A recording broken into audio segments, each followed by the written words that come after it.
A leader in event education, the Event Leadership Institute offers on-demand video classes, interviews with industry mavericks, and online instructor-led professional development courses taught by industry experts. Visit eventleadershipinstitute.com for more information and to see a schedule of upcoming classes. Are you a follower? 9, 8, Okay, so we're gonna probably add. Welcome to GatherGeeks, a podcast by BizBash, the place where people passionate about meetings and events come together. Here are your hosts, BizBash CEO David Adler and Executive Editor Beth Kormanik. Hi, David. Hey, Beth, another podcast. Here we go. Yeah, this is a good one. Our guest today is, well, they're all good, of course. Of course. But our guest today is Jes Gordon, owner and creative director of Jes Gordon Proper Fun. She produces corporate and social events and is the go-to for an event with a sense of fun, yet one that still has all the hallmarks of a truly special event. She's based in New York, but plans events everywhere. And she's really one of the best connected people in the industry and a lot of fun to hang out with, which our listeners will soon find out. She spoke at BizBash Live Los Angeles last year, where she talked about how event planners should prepare for clients who ask for marijuana edibles at events as laws loosen around the country. We won't get into that subject today. It's definitely fodder for a future episode. But we covered a range of subjects that tap into her 3 decades of experience in events. And I'll tell you, she's one of my favorite people in the world. When she speaks, you never know what's going to come out of her mouth. Literally. That's right. We do. There's some language liberally sprinkled in. So just a heads up there.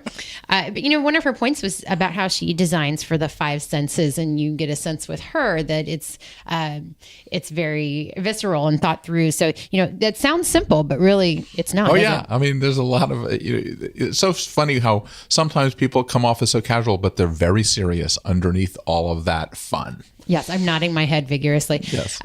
Jes is a bi-coastal producer, and we're going to talk about the differences between events in New York and LA. With social media, the world has become smaller, yet there are still regional differences in events, how they look and feel and how guests want to experience them. Yes. So we can have a listen? Let's have a listen. Jes, welcome to GatherGeeks. Thank you so much. Well, so our team of editors looked at a lot of photos from your recent events when we did our top 40 event designers. You were on that list, and it was so much fun for us. And I use that word fun, that's your company. And that's really what came through, this sense of fun. Events that didn't always take themselves too seriously. And so I'm wondering, when you sit down with a client, where does that conversation start? The conversation has to start and about the client. So it really is about them after you tell them a little bit about how I approach doing parties. And for me, it is about fun. It is getting back to the nostalgic parts of what we enjoy as people. And we're actually quite simple, but we've made it very intricate. We love great food. We love great music. We love to feel beautiful. We don't want to feel intimidated in an environment. And for me, I think we want to go to places that evoke an emotional response and not just a visual one. So we talk a lot about entertaining through the 5 senses. What are their favorite parts about eating? What are their favorite parts about music? What are their favorite textures? What are their favorite things to look at? And we try to cover all 5 senses in a very digestible way. How do you get them to be real? At what point do the first meeting is very prim and proper, right? And then how does the Jes piece come out? I mean, truthfully, I start by being real. I'm not perfect. I am not prim and proper. I'm very real. I've been in this business a long time. And I do try to remind them that it's not a funeral that we're planning. We are planning a celebration, and that we're very lucky to do so. I think it's very important to listen visually. I tend to look at my clients. I can look at your glasses right now and maybe know a little bit about your style. So I do try to observe visually the best I possibly can. And a lot of people don't want to talk. So sometimes I just make conversation. Sometimes I just discuss, what did they do last week? What did they eat the last time they went out? What's their favorite thing? But how do you dig in emotionally? Because you said you don't want to do it visually, you want to do it emotionally. Exactly. How do you break through the whatever wall that is? I mean, when do you know that you're on the right track? It's, again, really feeding off of the energy off of the person. Yeah. If somebody looks miserable that they're at the meeting, it's usually because they're scared. Yeah. So the first thing you can say to somebody is, don't be scared. Yeah. This is a great thing. Let's enjoy this. This is the happy part of life. We're so lucky to do. But are you finding that anxiety is like is that like the secret that people tell us about what you think about that? I feel like it's insecurity. Yeah. Especially with like younger people's parties. There's so much social media out there. If the young girl doesn't look like Kim Kardashian, she feels nervous to be in front of all of her family and friends. What if a woman doesn't lose the 25 pounds that she wants to lose before she has a party? What if the executive could possibly get fired if their event doesn't go off well? Fear and insecurity is a terrible thing. So all we can possibly do is say, look, no matter what goes wrong, we're going to fix it. It's going to be okay. We're going to make you look like a rock star. You're going to shine. I might die doing it, but we're going to make you shine. And so in answer to your question, the other part is, how do we get down to what our scope of service really needs to be? That's the biggest part. Because a lot of people walk in and say, we need to have an event, but that's not it. What do we need to achieve? Do you need to get promoted from this? Do you need to become popular from this? Do you need to earn money from this? What is it? What's their fantasy? And how do you break through to get that? I ask them. And do people tell you? Yes. Like, what do they say? Like, do you like want to like tell them to talk to their therapist? I mean, we kind of become the therapist, right? I mean, listen, you can tell when somebody's lying to you. Yeah. You can tell when they're holding their cards very close to their chest. I sit there until they tell me the truth. And it is like therapy, because sometimes I'm quiet and I let them sit. And after a while, they'll just blurt it out because they're so uncomfortable. They're like, this is what I need to do. They just get it over with. They pull off the Band-Aid and we're like, now we're cooking with gas. Let's get down to business. And you mentioned the environment itself not being intimidating here, talking more about these feelings of anxiety. What is an intimidating environment and what is a welcoming or non-intimidating environment? I think that an intimidating environment is one that somebody else cannot achieve. So when you walk in and you're like, I could never have this, that's not okay. It should be impressive, but everybody that walks in should be like, I could do part of this for myself one day. I could achieve this in my life on some level. And I think that is something. We're narcissistic beings, so we want to walk into a room and feel like something in that room has something to do with us. When you do a wedding, there's your old Uncle Oscar who thinks he was probably the most important person in your life growing up. He probably isn't, but wouldn't it be great if he felt that way at your party? Wouldn't that be great to touch on everybody in your demographic and make them feel like they're an integral part of the event? It takes a lot. It's exhausting, but it's so important. And that's the same corporate versus social. Absolutely, it's both. Same thing. It's the same thing. That executive who walks in and only drinks Glenlivet, you better know that and know that that bottle is waiting for him when he gets there. And just like the assistant that got you the job, you make sure that that assistant feels like a rock star in the room as well, that not only is he taking care of his boss, but we're taking care of him. It's all about service. And I think this industry has forgotten that a little bit because we're such fabulous rock stars now. We are in the service industry, no matter what type of event it is. Whether it's a hologram, that hologram is servicing a brand somehow. Yeah. It's not about her, it's not about Ashley, Yeah. it's about the brand. Yeah. It sounds like this is something you talk with your staff about. I do. Yeah. What are those conversations like? They are very short. It's about them, it's not about you, and what you can do for them, and what your talents can do to exasperate what it is that they want to express. How can you make them feel incredible?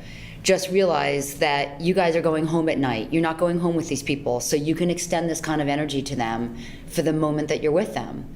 And it also makes you feel confident when you please somebody.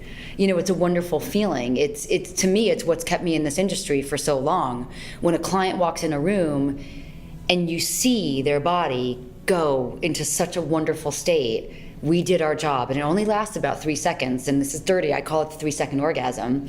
And it's great because you want to get on to the next one. And it's just validation, it's vindication, and the young people that work for me like it too. It's a great feeling. And do you always see that?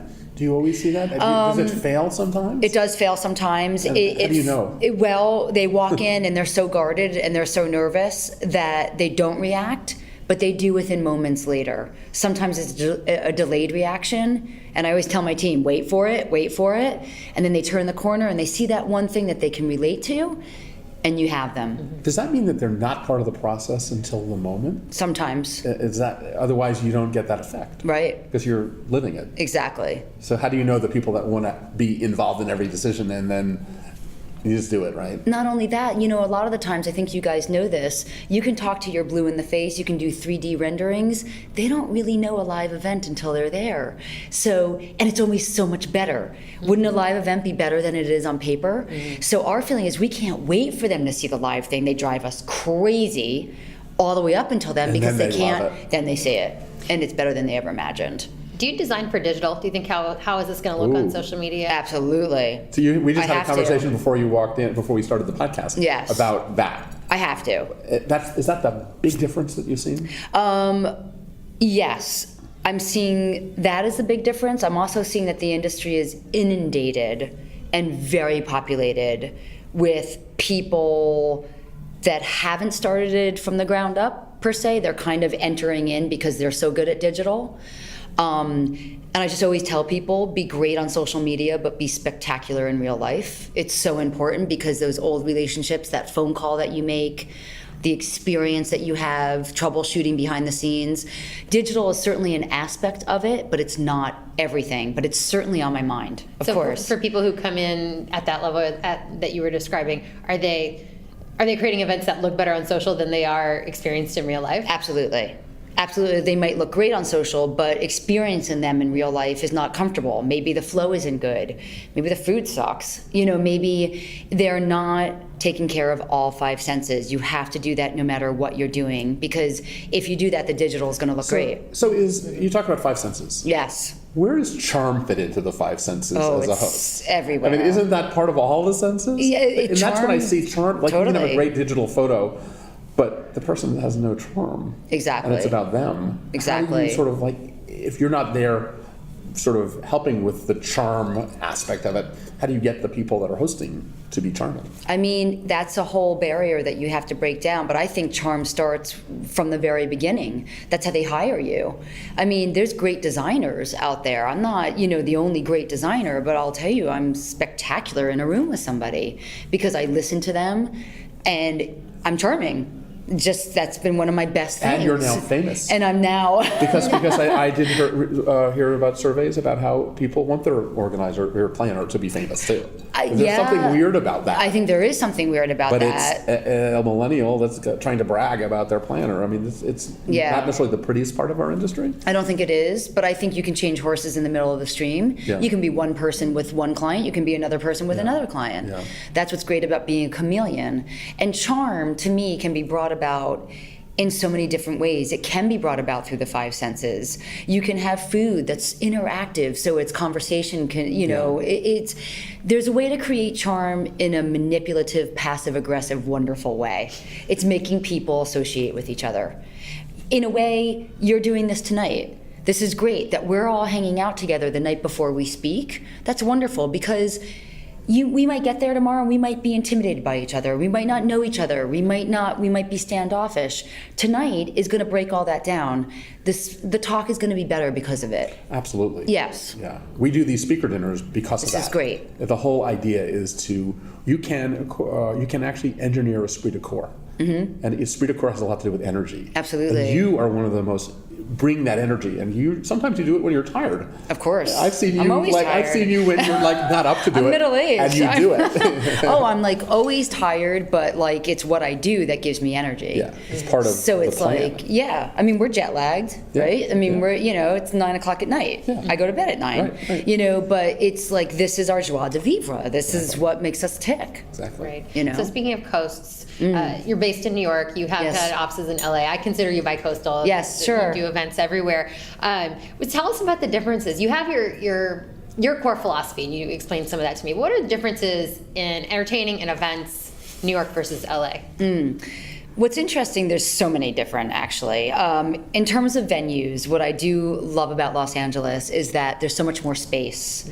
And there's a lot of, basically things to choose from. You can drive right up to a space and load in. You're not going through an insane hotel corridor like in New York and dealing with union labor and all this kind of stuff. What I notice is that New York is design driven. And I don't mean that there's not great designers out here, because there really, really are. New York doesn't care if a celebrity's there. They care that it's beautifully designed. LA does very much care that there's a celebrity there. And often the step and repeat area is more important than the actual party itself. I think it's a flip situation. And not all the time, because I'm doing some very big events in New York that are very celebrity driven. But I do find that the decor is very important in New York, that's important to me. And whereas I've done a lot of events in Los Angeles, and more of the flow in the media attention and the step and repeat area was much more important. I think that the level of the five senses in New York is very important, whereas like in LA, I've done big parties where they didn't even serve food. They just didn't care. And it was fine, because that's not what the focus was. But in New York, the focus is on everything at all times. It's very important to do everything. It's a full throttle town.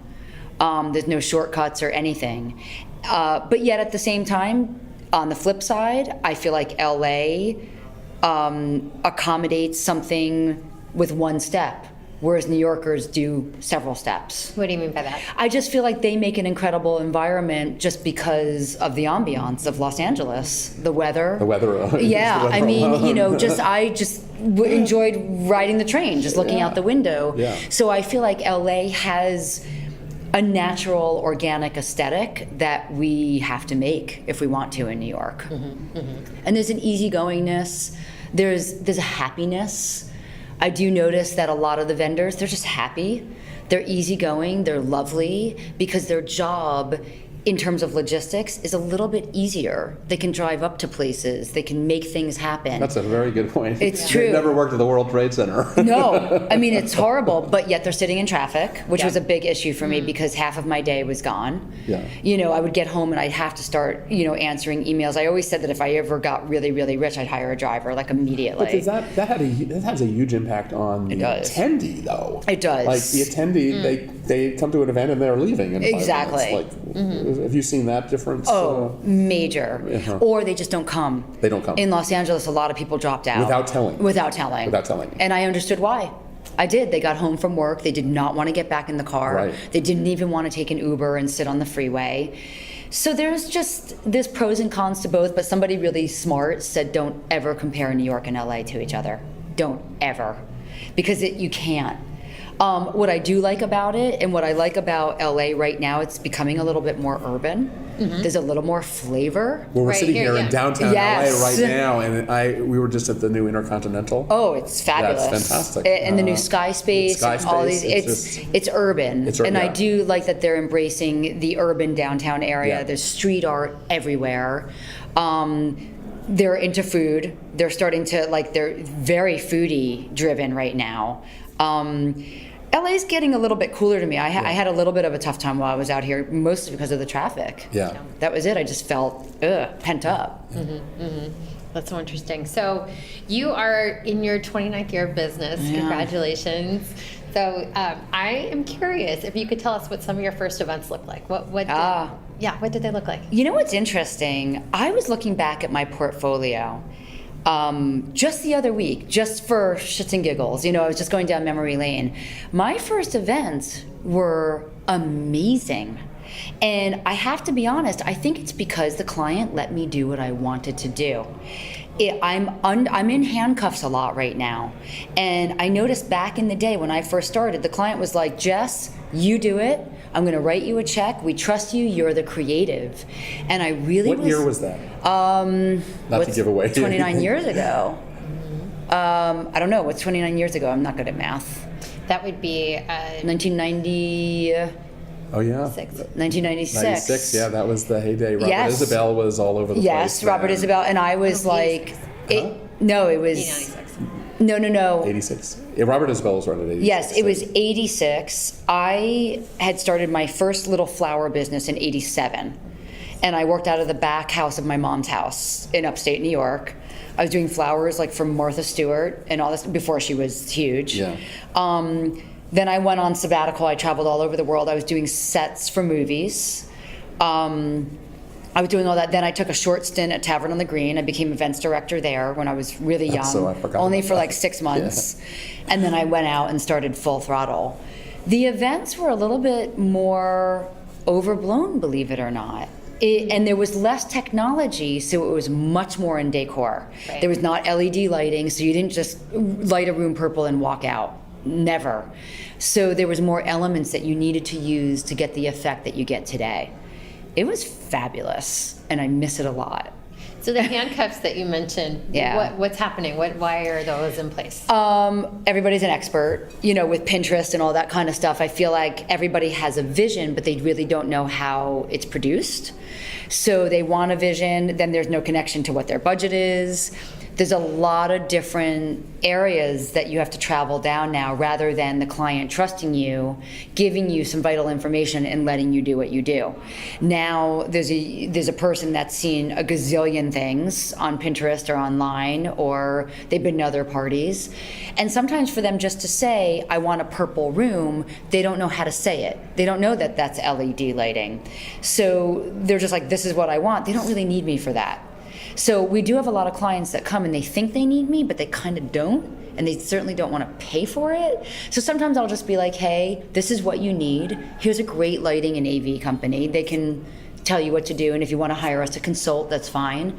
There's a lot more ins and outs. There's a lot more intricacies. It used to be simpler, but more lush. Mm-hmm. Yeah, but you are now, and this whole class are becoming celebrities. Yeah. And you're speaking all around the world. Yeah. And it's amazing. It is kind of amazing. How does it change you, and is it something that you think is a good thing or a bad thing? Education is a brilliant thing. Okay. I think the problem is that a lot of us speak and a lot of us do not speak about the matters at hand. I think we get up and we're such rock stars. We brag about what we're doing. This isn't how we were born. So, at this particular point, we might not be speaking about what people need to hear. And we need to take What does that mean? We need to take our hindsight and educate young people in the industry. And what's the number one sort of like, if you were to do Jes Gordon Class 101, what would that be? Hire a really good accountant. You mean the next level of people coming up in the industry? I just think that you need to know the business before you're in business. And I think you need to know the business from the inside out, just like we design from the inside out. You need to know the logistics of it before you sell it. And I think people are in a lot of financial trouble. They don't know to pay sales tax. They don't understand it. They don't know to charge sales tax differently in California than they do in New York. They don't know the A plus B equals C's. And I don't think you get that in school per se, even though you can, major in it. You get it with experience, and you get it by fucking up and making a mistake, and hopefully not making the same mistake again. A big mistake, but people do make them, and I think we need to educate young people, and again realize that it's not about being great on social media only. You have to be just as great in real life. There's a lot of trust. A client hires you and gives you a lot of trust. Yes. So I'm not sure whether the younger people are screwing up or not. I mean, are they doing well, or is it is it something where you get calls saying, "Oh my God, I really don't know what the hell I'm doing"? I think they subcontract people out, and then they don't make any money. Yeah. So why go into a business if you're not going to make money? Yeah. And they might feel like rock stars out in social media, and they're getting these great clients, Yeah, but it's then a they're false calling. sense of, That's it. It's a false sense of security and ego. So Or projecting a false sense of success. exactly. And I have to be honest, we all do that. I mean, this has not been a great year. I do not care what other people in my industry say. If they say that they're making millions, they're not. Because the $1 million parties are very few and far between at the moment. They do come along, but all of us suffer from that.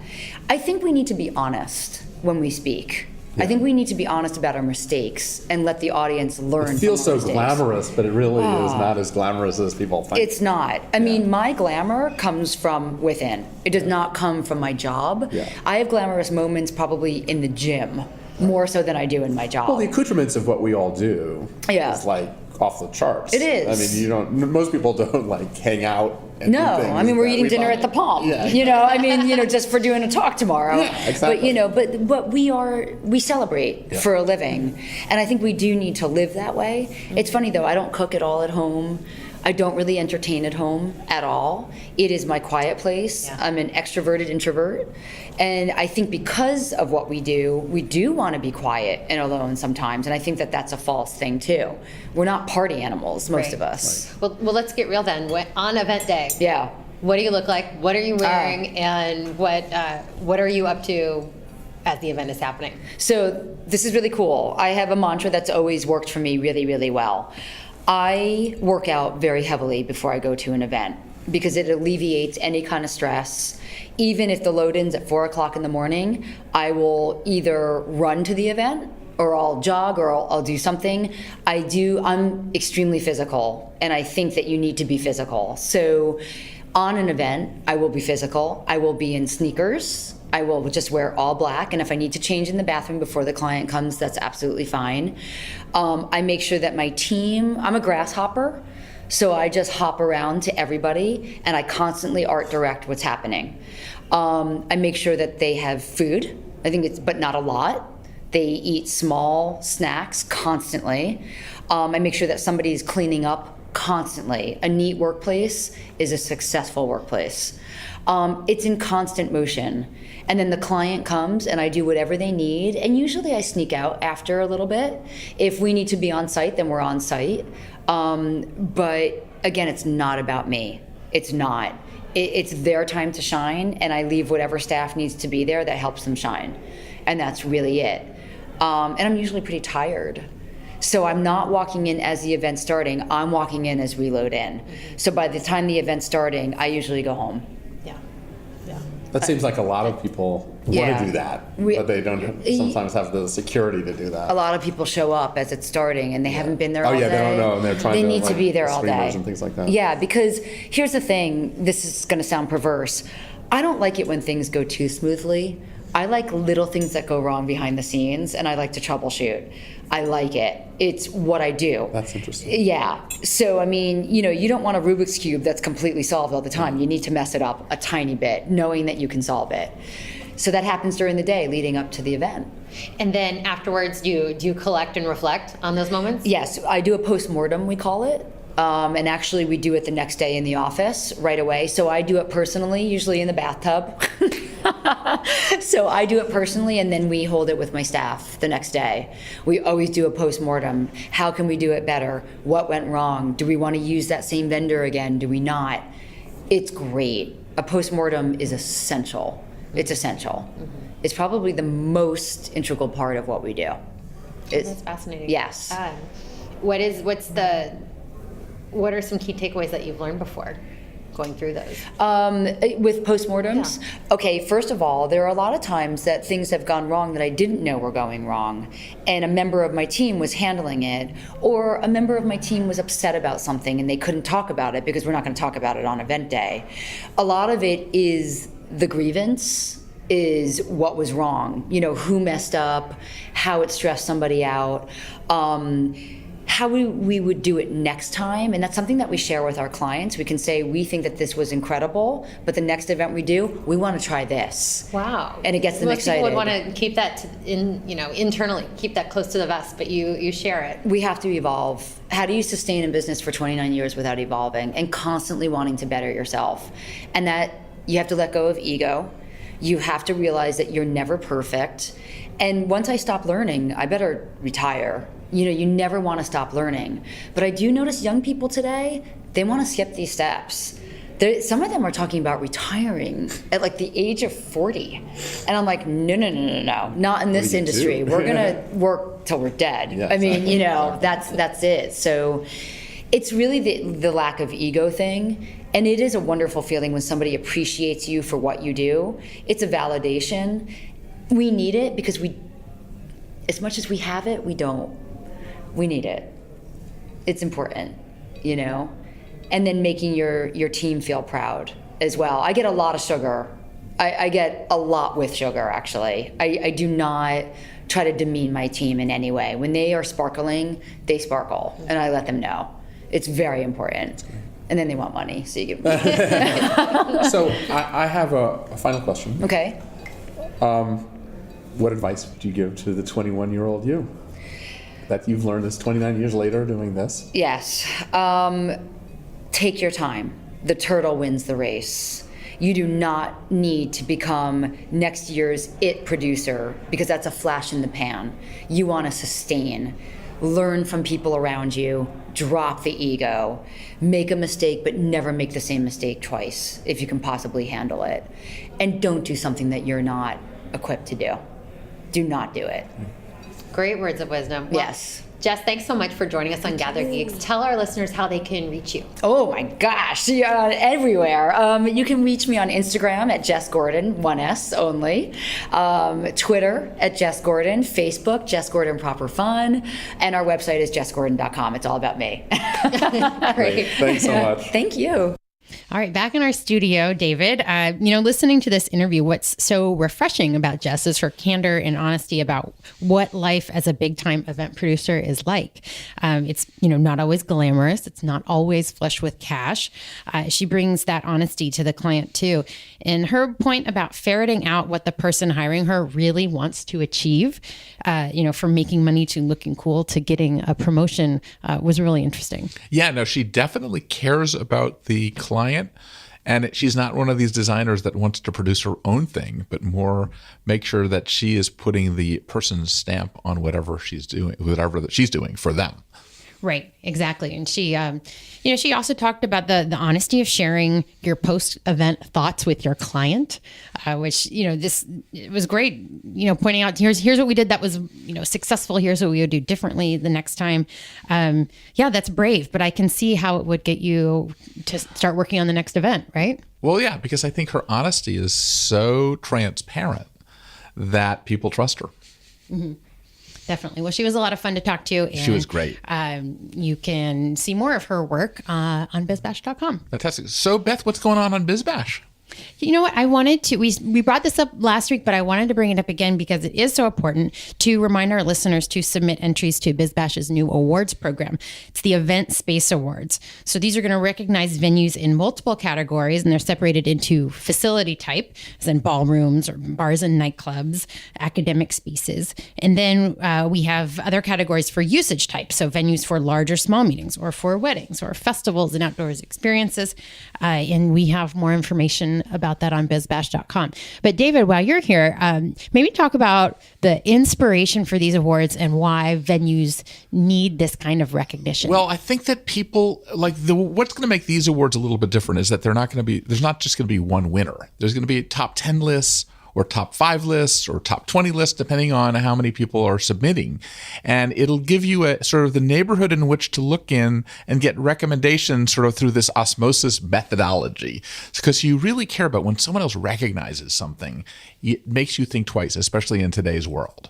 And so that's why I think that these venues also are the new town squares in the world, where ideas actually happen, where I always talk about social physics, but they're the center of these social physics experiments where people gather and you never know what's going to happen. Right. And we're seeing more diversity and thought put into these venues now more than ever. And so it's a great time to take a look and survey to see what's out there. Yes. And so we're looking forward to being able to go through those entries and then announce them at our show in Florida in May. Fantastic. So I guess we now have to say gather on. Gather on, David. Thanks for listening to today's episode. If you like what you're hearing, be sure to subscribe to the podcast on iTunes or your favorite podcast app. We can be found on iTunes, Stitcher, SoundCloud, Player FM, Google Play, and Pocket Cast. Be sure to leave us a rating and review. It helps others discover the GatherGeeks podcast. We'd also love to hear from you. You can leave feedback on Twitter at GatherGeeks or leave us an email, gathergeeks@bizbash.com. We hope you'll join us again for the next episode of GatherGeeks. Until then, gather on. Invest in yourself and your staff with self-paced online event education designed to fit into your busy schedule. Subscribe to the Event Leadership Institute for only $25 per month and gain access to an extensive on-demand video library of classes, as well as interviews with industry leaders. Best of all, you can watch classes in small pieces or all at once, For more information, visit eventleadershipinstitute.com.